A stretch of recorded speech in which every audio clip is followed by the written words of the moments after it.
Le Flash Info avec le centre de stockage de la Manche. Le démarrage du réacteur EPR de Flamanville pourrait être retardé de plusieurs mois selon les dires du directeur de la sûreté nucléaire de l'IRSN, Thierry Charles, en cause des réparations qu'EDF devra réaliser sur des soudures défectueuses du circuit qui évacue la vapeur des générateurs vers la turbine.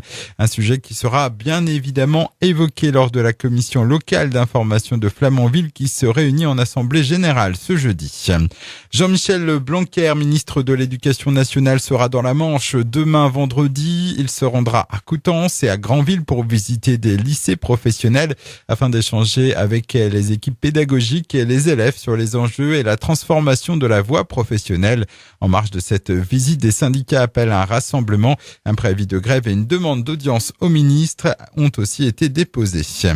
La moule de Barfleur sera une nouvelle fois absente de nos assiettes cette année. Résultat des prospections effectuées en mars dernier par l'IFREMER, l'Institut français de recherche pour l'exploitation de la mer, qui a décidé d'annuler la campagne de pêche pour la 3e année de suite. Il n'y a pas assez de moules donc dans les gisements de l'Est Cotentin. Le manque à gagner pour les 60 détenteurs de licence devrait avoisiner les 50 millions d'euros. Dans le Sud-Manche, un bar tabac de Viré, commune de Saint-Hilaire-du-Harcouët, a été cambriolé pour la 2e fois en une dizaine de jours. Ça s'est passé dans la nuit de lundi à mardi. Les malfaiteurs ont fait main basse sur des cartouches de cigarettes et le fond du tiroir caisse. Le préjudice est estimé à plus de 6 000 euros. Une enquête est en cours.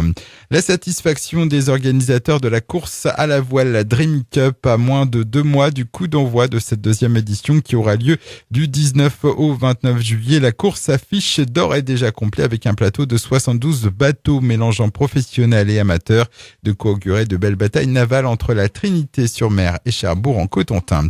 Et puis en basket, malgré l'accession en Ligue 2 féminine, l'US La Glacerie perd 3 joueuses.